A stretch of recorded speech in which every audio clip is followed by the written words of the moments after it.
Hello there, everybody on YouTube. It is time for another episode of The Puppy Turtle Reacts.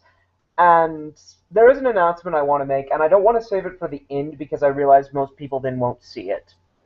I've noticed that these videos, these reaction videos, are getting mixed reception, and I've decided that this channel, The Puppy Turtle, is from now on going to serve two purposes. It's going to be for relatively high production quality videos, namely internet quality stuff, which I got a collab partner, and the next internet quality, by the way, will be Sonic.exe Part 2, despite what I said in my last video that I thought I might end up doing some other stuff in between now and then. And about a 60% chance that I'll keep doing the golden, and a 70% chance that I'll keep doing the golden Nibiru. Maybe that's a little high, but point is, this is the last The Puppy Turtle Reacts on this channel. Down linked below, I'll add the link tomorrow, and I actually will this time. There will be a link to a new channel I just started that is actually called The Puppy Turtle Reacts, and it's where these videos are going to go from now on. So if you like these videos, if you like my reactions to stuff, just come back in 12 hours and look it down there. And, or, if you're watching this 12 hours from now, which you probably are because it's the middle of the night, look it down there. Alright, so today we're going to deal with a perhaps rather controversial topic for me to end off this series with, or this season. I'm only now calling it a season because why the fuck not? There's not really anything special about this episode except that I'm dealing with a voice for men. Now, I will admit that I've not had much exposure prior to a voice for men. I've not really paid much attention to the MRA community. I've heard quite awful things about them, but I'm actually, I believe the people who are telling me those things, but who knows, they might be wrong. So I'm not going to go in, I'm not going to assume that, this is, just like a matter of, okay, I realize that feminism is not unambiguously liked by everyone, and that there are plenty of people who are MRAs and who are not like random fringe nobodies who I don't care if I offend. The point is, I am not an MRA. I do identify as a feminist. And I hope that, my point is not to alienate people who care about, the rights of men and boys. I don't happen to think that men and boys are, at the very least, if they are systematically oppressed in any way, which I can't think of any way they are off the top of my head at 4 in the morning, it's certainly not as bad as what women have to deal with. But, even if you disagree with me on that, I hope that you can put your differences aside, and I hope that you can realize what's wrong with this thing that I've not really seen much of before. So I don't actually know if its arguments are all that bad. I'm only judging by the fact that it's on A Voice for Men, which I've heard quite horrible things about, and the title and a random sentence I scrolled down and read. Okay, so this is from A Voice for Men. Again, I don't necessarily have a problem with you if you're an MRA. Just I have a problem with you if you're stupid, and some MRAs are. Not necessarily all of them. I haven't interacted with anywhere near enough of them to gauge their average level of intelligence. It says, okay, so this is under misandric culture, and the title of the article is, actually, we are all rapists, we being men, because I doubt women are. Actually, I think there actually are probably women writing for this. There's probably at least one. There might be a couple. It's a bad joke. Okay, anyways, this was by Michael Sharon. It was posted November of last year. Quote. Okay. I had some downtime today and was thinking about enthusiastic consent and how feminists define rape, and came to the conclusion that we are really all rapists. And by all, I mean feminists too. Even though I expect they exempt themselves and their fanatical supporters, because apparently their fanatical supporters aren't also feminists, and just want the definition of rape given below to include just heterosexual males. Here's how I reached the conclusion that every single person on the planet is a rapist. We know the following about the definition of rape from the many articles written by feminists lately who are concerned about rape on university campuses. 1. If a female has any alcohol in her system, then she cannot consent to sex, even if she says yes. You know, it may well be that someone somewhere says that, but that's certainly not mainstream among feminists. That's certainly not required to count as a feminist, and I've never heard a feminist say it like that. What's said is that if a woman is drunk, like to the point of stupefaction, she cannot consent to sex. It is possible and, you know, reasonably practical with an amount of alcohol you can acquire at a bar if you want to become drunk enough that you lose the ability to consent to sex. And that applies to both women and men.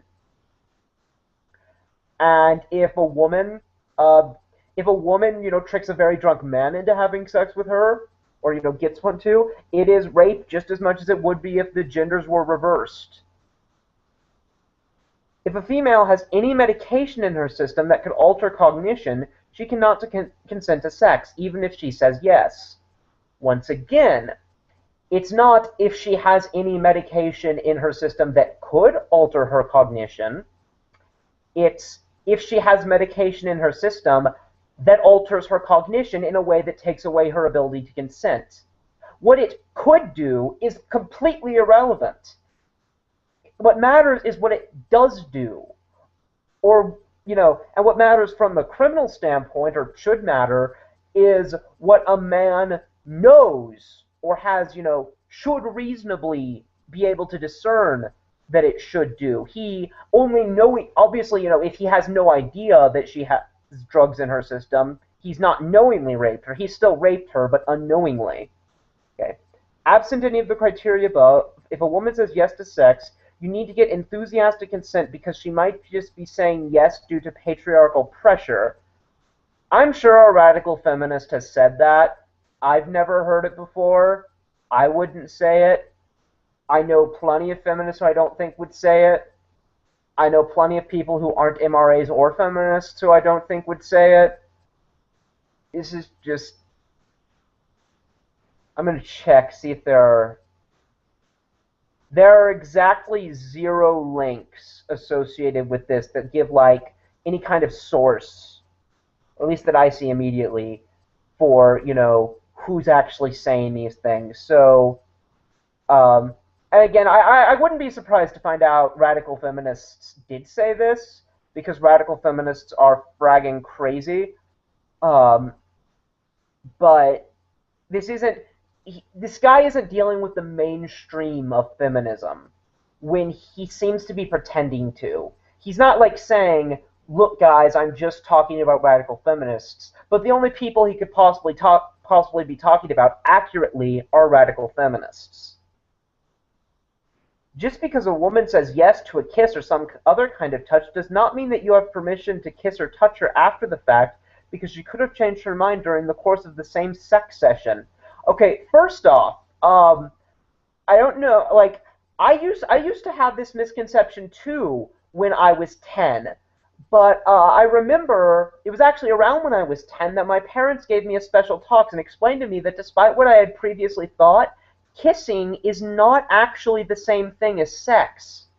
And a woman can consent, or a man, for that matter, a person can consent to kissing without consenting to anything involving their genitalia. Hugs are the same way. And no, if a person says, yes, you may kiss me, and then you kiss them, that's fine, because they've indicated that you have their consent, and you have no reason to believe they've changed their mind. Now, if they do something to indicate that they've changed their mind, or, if something happens where it's clear that they probably have, then, if then, it is no longer consensual, and you are now, well, again, since kissing isn't sex, you're not raping them. But if you are having sex with someone and they tell you to stop and you don't, they have withdrawn consent. And the instant they tell you to stop, you get you get no more thrusts, you get no more continuations, you're done, stop, or else you are raping them. That is how it works. Consent can be withdrawn. It's not automatically withdrawn, but it can be withdrawn. The person has to do something active to withdraw it, but they can. And that's the issue. You have people who are like MRAs, like Thunderfoot, who doesn't identify as an MRA, but basically is one, who explicitly said that if someone, doesn't, that if someone, that if a woman tells her partner to stop, and he finishes anyway, that's not real rape, that's just bad sex. And that's why feminists are going around pointing out that that is rape, because clearly there are a bunch of people who don't realize that. And that's why, by the way, feminists will say that you should teach men not to rape. It's not because we expect people who know full well what rape is to not do it because people told them not to. It's because there are clearly a load of people who do not understand what rape is. There are clearly a load of people who do not know that it is not okay to continue having sex with someone if mid-act they have told you to stop.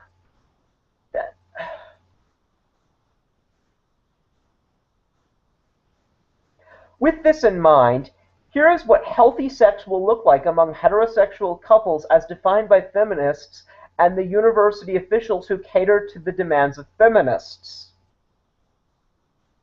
Him: hi honey, I am home from work.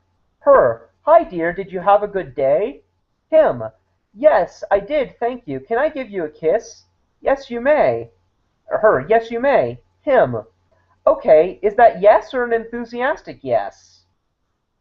Again, kissing is not sex. My mother, when I was 10, sat me down and explained this to me. Perhaps someday your mother will do the same, maybe when you turn 10. Okay, that was a little bit uncalled for, but her: it's enthusiastic. Him: okay, great. Have you had any alcohol or taken your antidepressant today? Her: no. Him: okay, are you just saying yes because you feel like you have to because of patriarchy?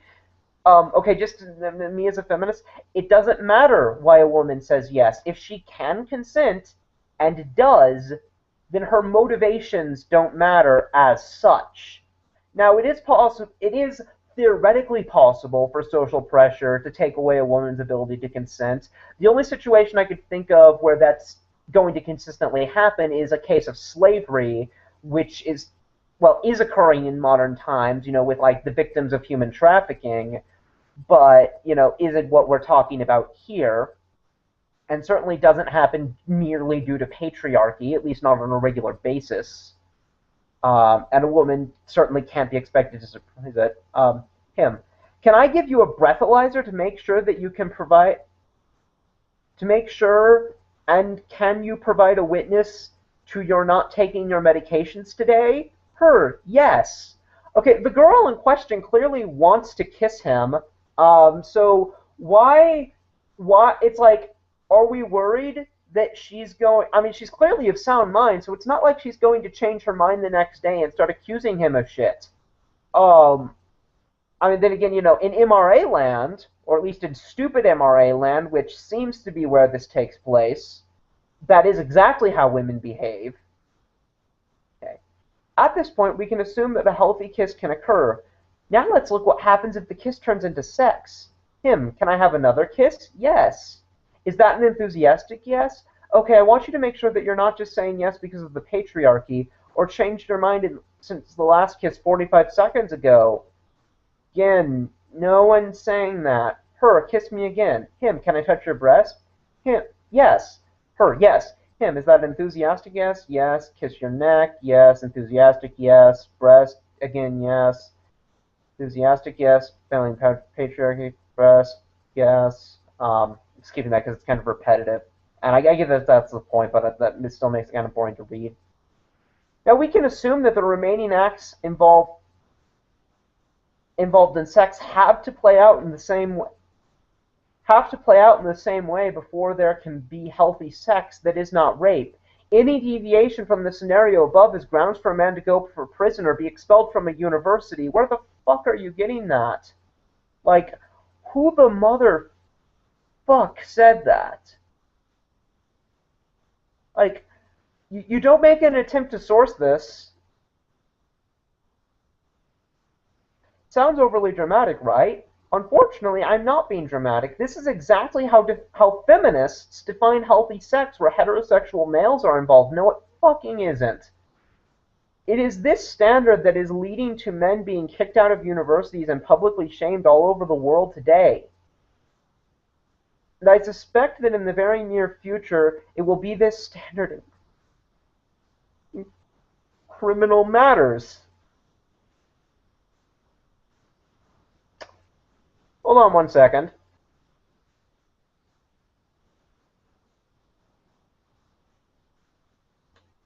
Let me get my leaderboard.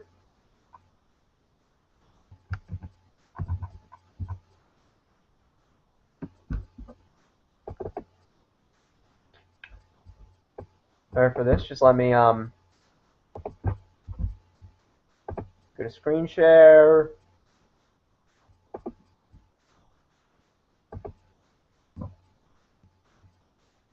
Okay, so go over here, and trying to think where that should go. I'm going to be generous. I think it's the new number 6. Let me look up the author's name again.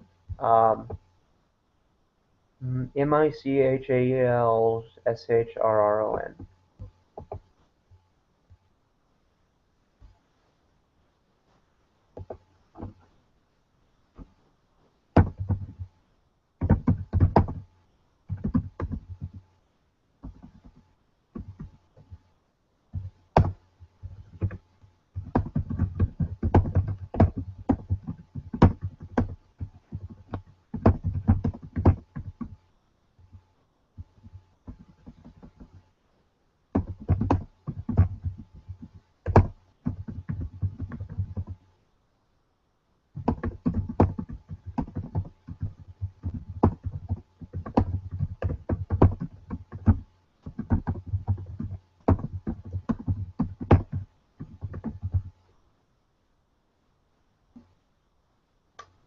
Right then.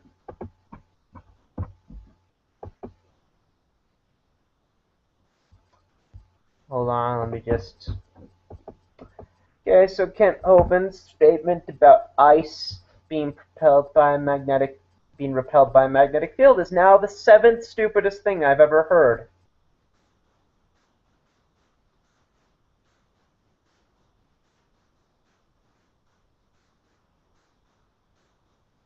Who, among all the heterosexual universally chancellors, university police, politicians, and even supporters of feminism who are accepting these standards, are in their own lives following them? Well, virgins, asexuals, well,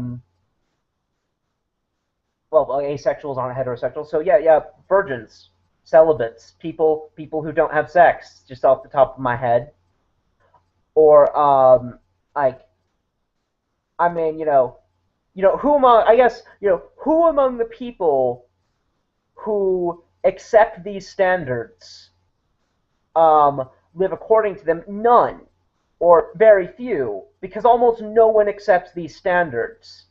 They're not sourced. If you sourced the specific radical feminist you got this from, then that would be one thing. But I can only assume that one of two things is happening. Either you are deliberately or otherwise misinterpreting feminists, or you're making this the fuck up. And like the only way you could come to a misinterpretation this bad is not necessarily if you set out to, but if you on some level wanted to or just weren't listening to what they were saying. Or again, if you were just listening to a rad, because I wouldn't be overly surprised to find out a radfem somewhere said this, but you don't link to one, and you repeatedly say feminists, implying that you don't understand that there's variety within the feminist movement, which is ironic because, at least, from what I hear, MRAs bitch constantly about people not acknowledging variety within their movement. And maybe some of them, accept variety in the feminist movement, but not this one. Does anyone believe that feminists behave in accordance with these standards when they have sex? No. If not, then we are all rapists as defined by modern academic feminism. That's what he's saying asserts this. Modern academic feminism. So this is not an issue of some radfem somewhere. He's saying that this is mainstream.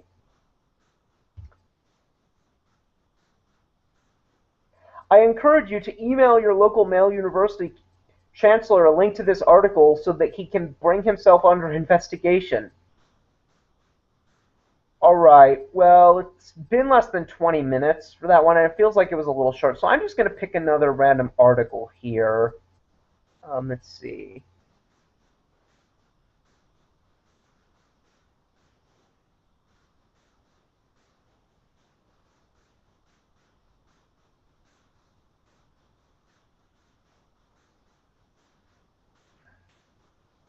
And I searched all men are. I'm gonna see if I can't find a radical feminist. Hold on. Because I want to balance this out.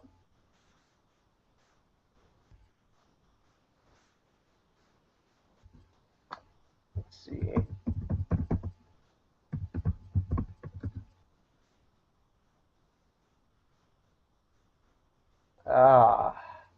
And of course, inevitably,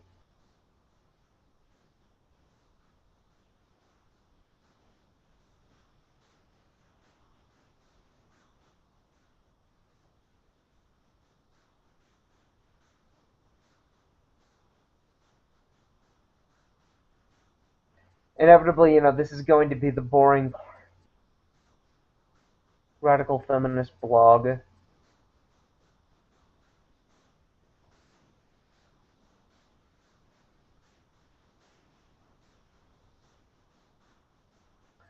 Okay, this is a website I just found called Radfem Hub.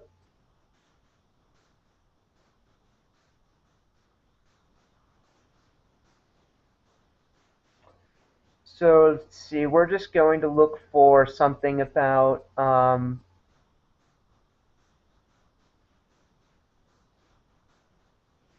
just going to search transgender.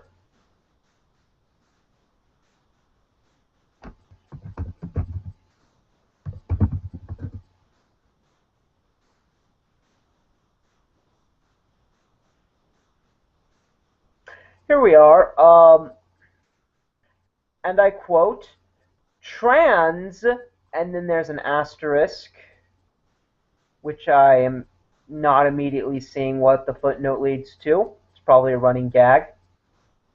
Activism is supported by patriarchy because transgenderism is supported of patriarchy. I almost want to put that on the list. And you know what? I'm fucking going to. Below...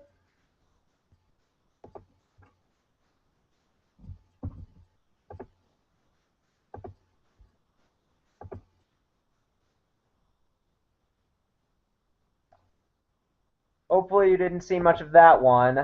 I don't think you did, because what I had out there was spoilery stuff there, but it's not anything you could interpret without my knowledge.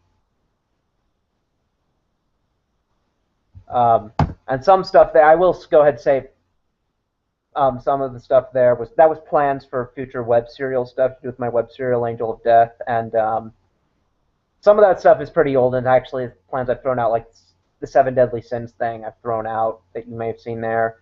The names were still of real, actual liches that I either have used or I'm going to use for a specific purpose. Um, okay, so let's see. Let's double check the exact name of who this is. It just says that this is by Pub Newsfeed. So we're just going to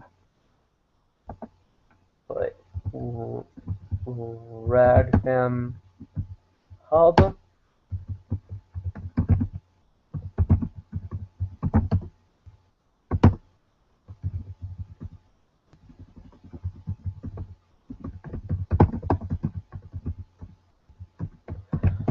For those of you wondering why I consider that statement so unspeakably fucking stupid, it's because transgenderism is when someone is biologically of one gender.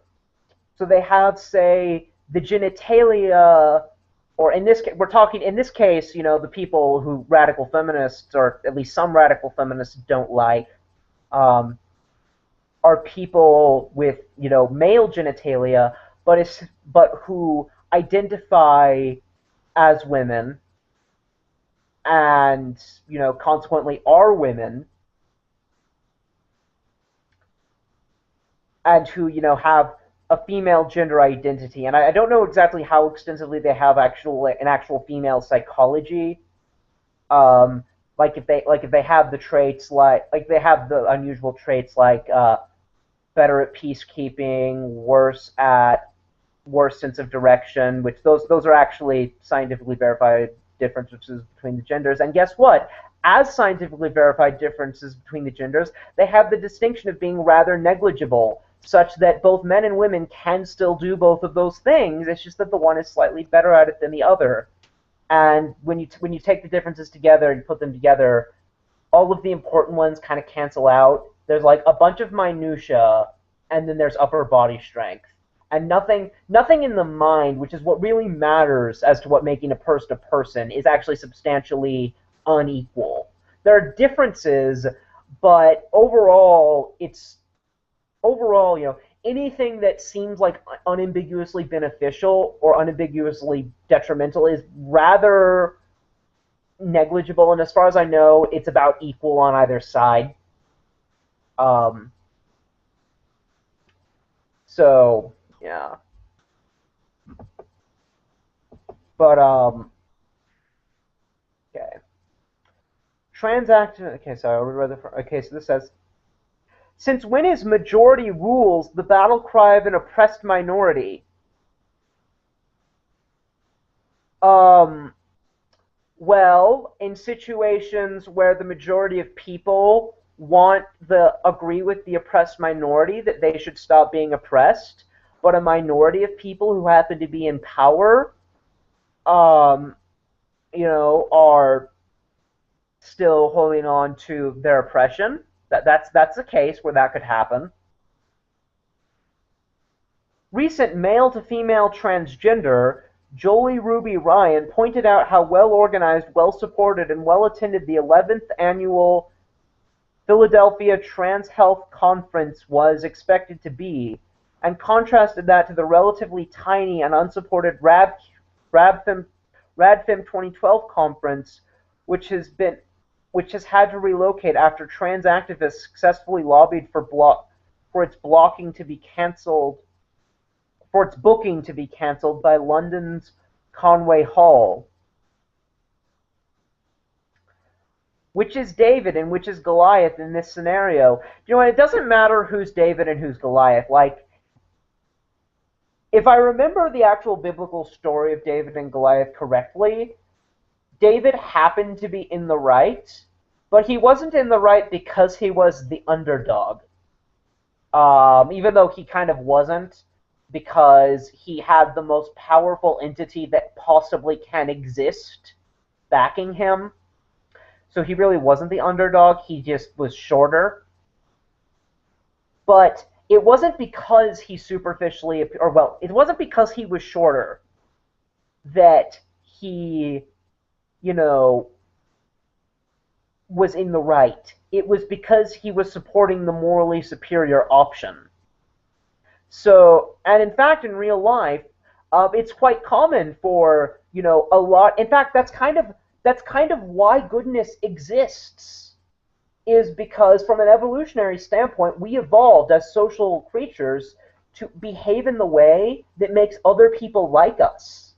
And so, literally, kind of the point of morality is the fact that it makes other people like us. And so, we can generally expect the majority to be on the right side. That doesn't mean that just by being in the majority, being the majority position, a position is made right, but it does mean that a lot of the time, it's not surprising when the majority of people are backing the right side of something. It's, in fact, kind of what you would expect. If anything, it's the rule rather than the exception, which there are exceptions where it is the minority backing the right side, but the rule is more common. Though in cases where we notice, in cases where it's contested, that's generally because there was a previous state of affairs where the majority was backing the wrong side, and now the minority is starting to back the right side, and backing it more and more and amassing more people till it eventually becomes the majority. In an event we like to call social progress, which is fundamentally what you, as transphobic people, are opposing here. The trans and that fucking asterisk just kills me. Like, I don't know exactly what it means. I know it's probably very bigoted. The Trans Health Conference, which apparently went off without a hitch from May 31st to June 2nd, reportedly anticipated some 2,500 attendees, spanning over a period of 3 days and involved over 350 presenters, 2,000 plus workshops, and nearly 40 other gatherings, activities, shows, and parties that took a veritable army to pull off. Now, 2,500 well, I mean, 2,500 attendees, that's not that many people. On staff, I mean, it's a lot of people. It's not a veritable army, at least not as far as like conferences go. This kind of conferences go. Interestingly, the conference was very well supported both politically and financially. Specifically, PTHC was sponsored by Big Pharma. Okay, so two things we just learned. Firstly, that this person is a conspiracy theorist fuckwit, because they mentioned Big Pharma, and or at least that they mentioned Big Pharma in this way. And secondly, that this person, because like just off the top of my head, why might a pharmaceutical company want to support a health conference? Could it be that it's because they suspect that it will cause people to buy medicines that they wouldn't have otherwise? And the reason that they might support such a conference is because they think it will cause them to sell more of their product. Like, that's just off the top of my head.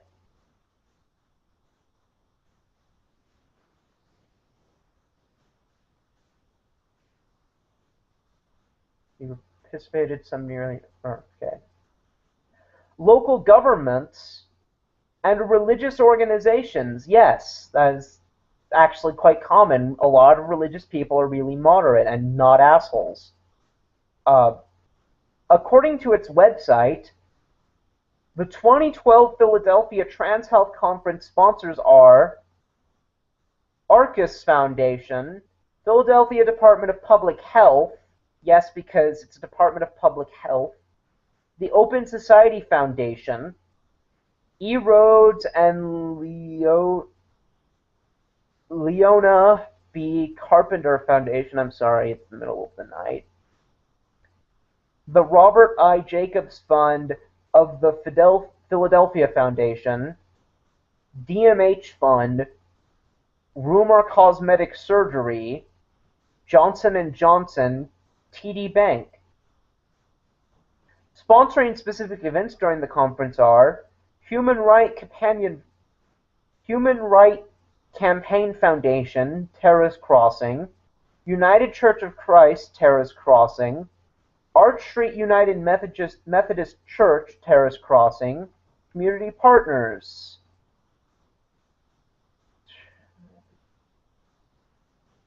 It mentions a bunch more, bunch of religious organizations, some what seem by their names to be, charities for, um, transgenders. The last one is Transgender People of Color Coalition, which I did not know existed, but sounds like a very good thing. Big Pharma supports them, and trans activists have the unmitigated gall and a persecution complex the size of Texas to claim that they are an extremely oppressed, politically underrepresented minority.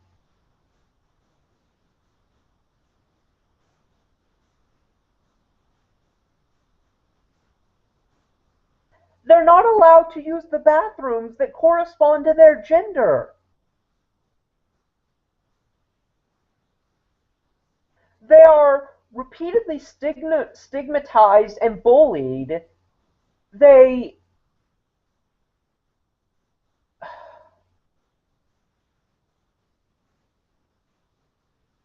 And as for underrepresented, I'm not aware of a single transgendered person currently holding public office in the United States. There's probably a mayor somewhere, but that's probably about it. I'm reasonably sure that no congressperson currently does. I'm reasonably sure that no governor currently does. I know for a fact the president currently doesn't. As far as I know, no past president ever did. Um, it's just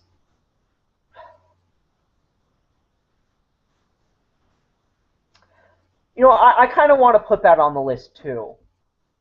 Like, I'm debating if I should, because that claim is generic enough. Do you know what? Yeah, I am.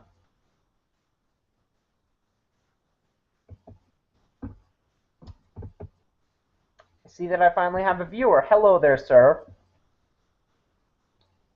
Probably Prudent Discourse or JCebril 1, I think. I'm sorry, I'm bad with names.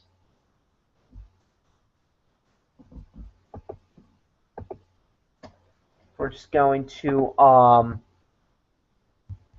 actually, or here.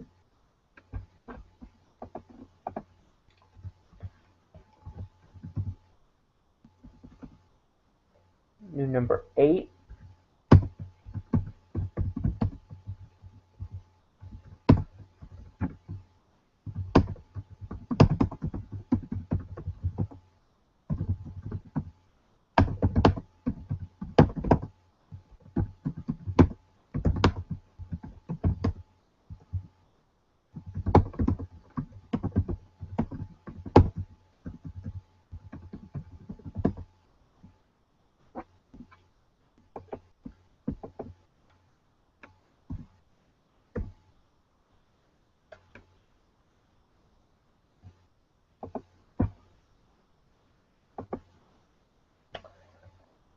I want to congratulate RadFem Hub for being the first source to contribute 2 statements to the stupidest thing ever leaderboards.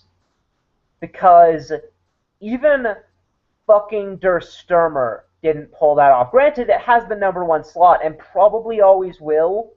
But wow.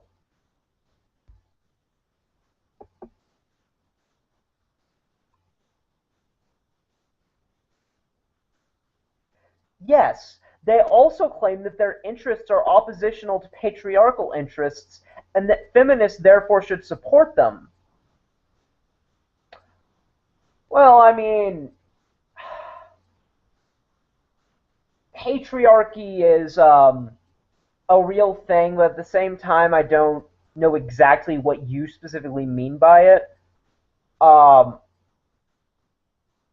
so I would say that transgendered people are definitely victims of, and the vast majority of them are opponents of the gender narrative, which is, at least by my judgment, the real cause of gender-based problems in our culture.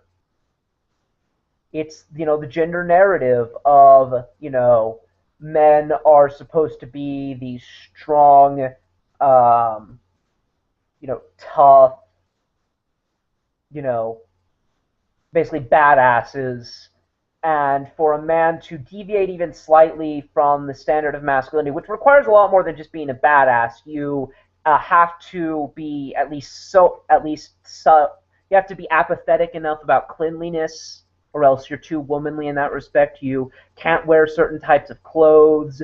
You can can't wear certain, well, jewelry are clothes, sort of. You can't wear most types of jewelry. Uh, just about anything but a wedding ring, or just like, or maybe like a pinky ring. Or earrings are slowly becoming, or certain piercings. But you couldn't wear, oh, say, flamboyant like hoop earrings or something. You uh, are expected to have your hair done within a certain ways. Meanwhile, women have it even worse because men all have to be those badasses or else they fail as men. Well, women are what they're badasses to. They're their conquests for them to have. That's the gender narrative summed up in a very oversimplified way, and that is a big part of what victimizes trans people and all LGBT people. Um, it's uh, lesbians who have it bad because they're unwilling to submit to their rightful place as property, though sometimes lesbians are viewed as having ascended past their natural place as property, and sometimes that's seen as a good thing. And so that's why lesbians there are parts of our culture that actually like lesbianism. Gay people are failures because they can't properly possess and own women who are, pieces of property. Uh, Bisexual people are, you know, if they're women, see my description of lesbianism. If they're men, see my description of gay people. Just so yeah, you and trans people fight a common enemy: the gender narrative, the gender establishment.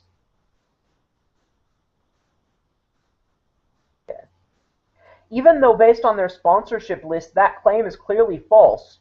Transgenderism and trans policies are supported already and don't need feminists' help. Well, I'm just going to amend that to what's already number 9 on the list.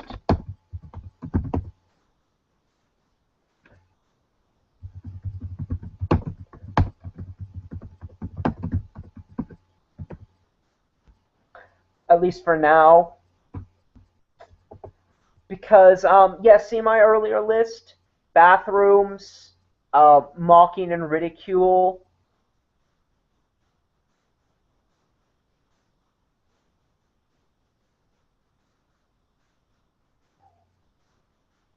Just being one of those hated and judged minorities in the world.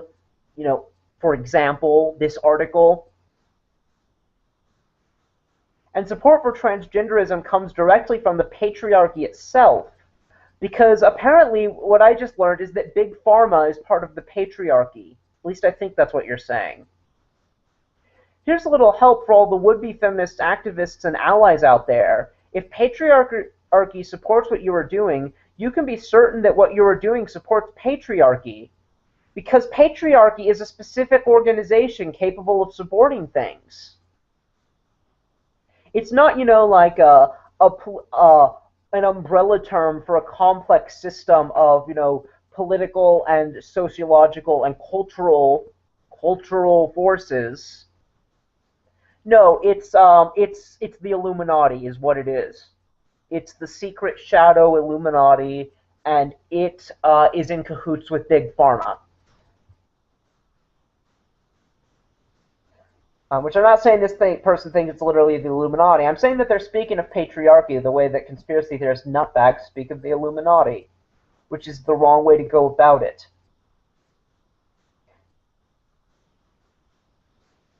And does not undermine or challenge it at all. You can take that to the bank, TD Bank, who also supported the Trans Health Conference. What I'm gathering here is that this person thinks that because churches, which according to this person all support the patriarchy, university I see on there, and I didn't read all of them, but governmental organizations and pharmaceutical companies all supported this, that therefore the patriarchy is.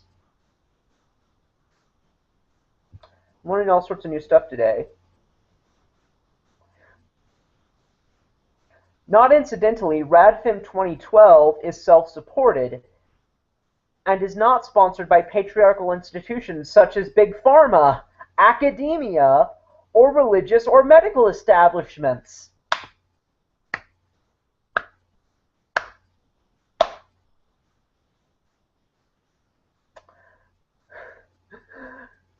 Nor would it ever expect to be, because RadFem 2012 and all radical feminism is directly oppositional to the interests of patriarchy. Well, what it is it's the opposite and just as bad extreme. That's what radical feminism is. Feminism, or what has been unfortunately called feminism. And the reason I think it's unfortunate is because while feminism often composes a lot, or it's often composed a lot of, supporting equality for women, I think it would better be called something else, because what it really is, or what it really, should be at its core, is opposition to the gender narrative. And that gender narrative hurts both men and women. And by opposing it, you're really not just advocating for women. Women happen to be hurt more by it, so you're helping them more, but you're helping both. It's getting to be nearly 5 o'clock, and I should be in bed by now. I should be asleep by now, so get really quick. I'll try to go really quickly here.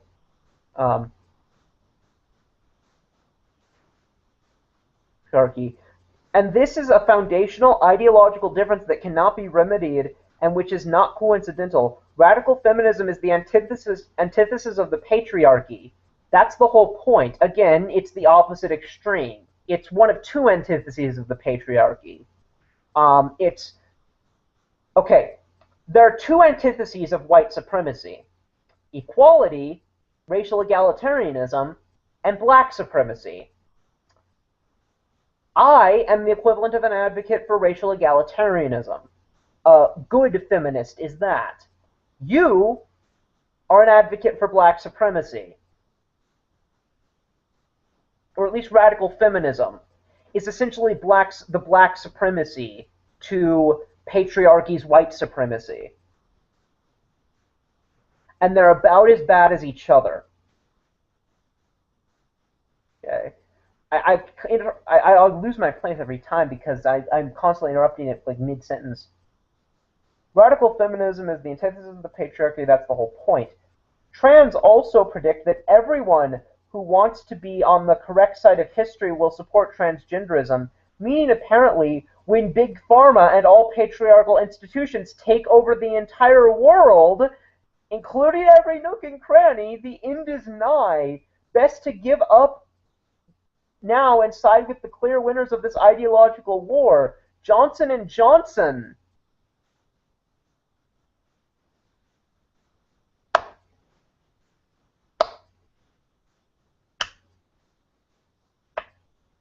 This is the only response I need to that.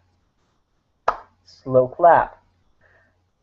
This PTHC sponsor is the #1 ranked healthcare company in the world, with total revenues as of March 2012 reported to be 61.9 billion, and is ranked at a more than respectable 103 in the Fortune 500.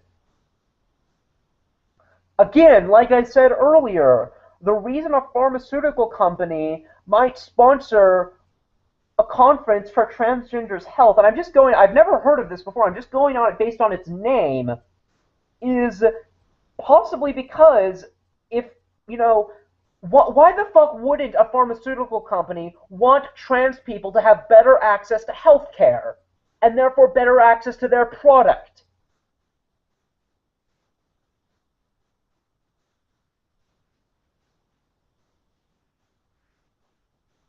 As trans activists claim that trans are being oppressed by radical feminists, no, radical feminists are not a significant enough group of people to oppress anyone.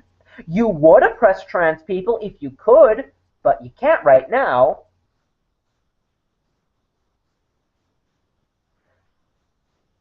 A group that trans activists admit are actually a very small minority and not supported at all.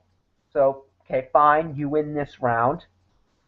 And who trans acknowledge are relatively unsupported compared to themselves, that's rich, which is why no one fucking said it. Meanwhile, transgender politicking continues to support the gender hierarchy. Motherfucking how? Motherfucking how? Motherfucking how? How? How, pray tell, does it do that? How, pray tell, does it fucking...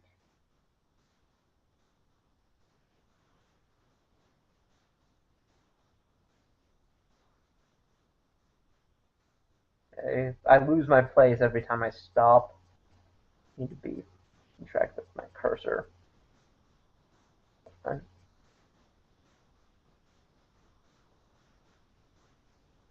Hierarchy. By claiming that gender is merely a binary, and presupposing against all evidence to the contrary that gender is as oppressive to males and in all the same ways that it is to females. What the fuck are you on about? No, transgenderism doesn't assume that gender is a binary. It assumes the opposite. It assumes that it's possible for someone to be at least 4 different things. Um, like, how does, or even if we're talking on a psychological level, how does it is possible for a person with a penis to be psychologically female presuppose you can only ever be psychologically male or female? How?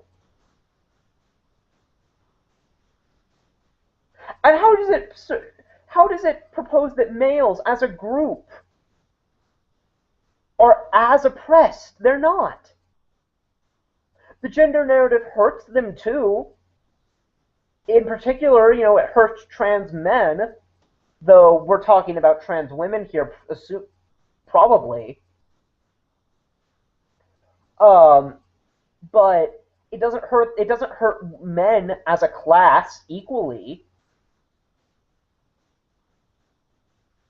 And it doesn't hurt white heterosexual, or, well, let's ignore whiteness because this is the gender narrative.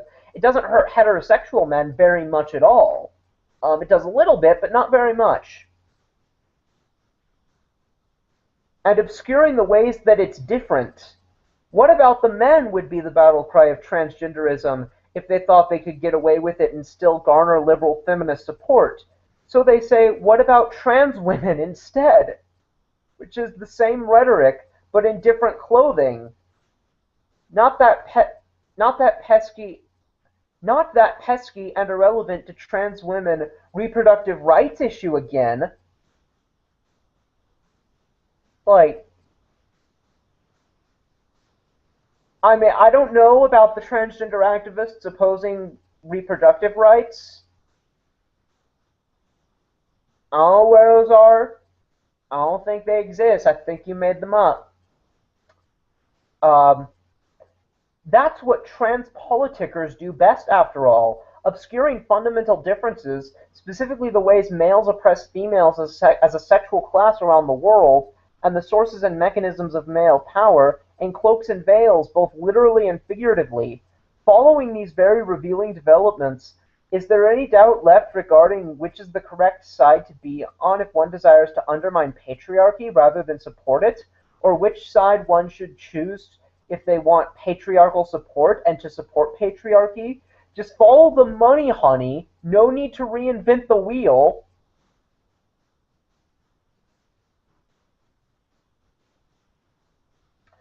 And then it has a quote, always follow the money. Invariably, it will lead to an oak-paneled door, and behind it will be Mr. Big. And I'm just picturing the Mr. Big from Rocky and Bullwinkle. Mr. Big, of course, is patriarchy. Shut up, I am. Well, I'm not old enough to know. I'm old enough to know about Rocky and Bullwinkle because I happen to have deliberately looked for it, not because I. But okay. Similarly, when trying to figure out which sides and positions are supportive of and best supported by supported by patriarchy, one might ask oneself, which side is supported by violence, particularly male violence? And again, the answer is clear. Trans activism is supported by actual male violence because transgendered people aren't bullied or beaten up or, hate crimed at all. And the trans agenda is backed up by constant credible threats of male violence, also known as terrorism, where male violence is known and is known to support and to be supported by patriarchy. Supporting patriarchy is the main function of male violence, in fact. Now, I would think male violence would be its main function is the subtly different thing of getting men what they want in general, which might be irrelevant to patriarchy. Male violence has a specific patriarchal intent and effect. That's what it does. That's what it's for.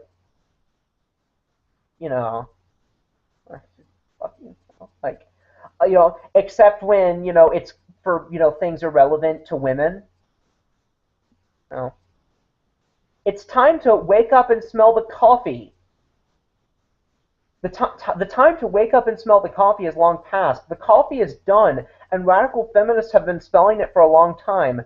Trans activism is pro-patriarchal activism and woman-hating patriarchal propaganda. Full stop, not a sentence. There really isn't any more to it than that. Okay, so today we just looked at a Voice for Men, a MRA article, and a Radical Feminist article. And I feel very confident in saying that the Radical Feminist was worse. Which it really didn't surprise me, actually. I think part of it is just that I think I may have just wound up with a nuttier radical feminist than an MRA. I think MRAs do get as nutty as that because they do sometimes get conspiratorial. Though not all MRAs necessarily are. They definitely bear much more of a resemblance to radical feminists than they do to feminists, though. Which it's kind of uncomfortable for both sides. I want any MRAs out there, I want you to think about the fact that your rhetoric looks more like that of trans exclusionary radical feminists than it looks like the rhetoric of just feminists. And I want trans exclusionary radical feminists to think about the fact that your rhetoric looks like that of an MRA. And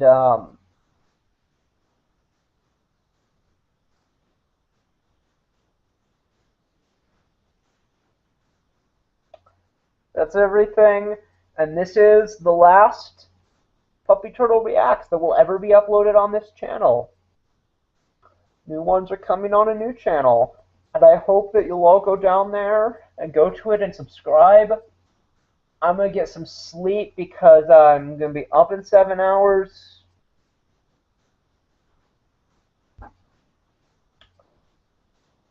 Bye-bye.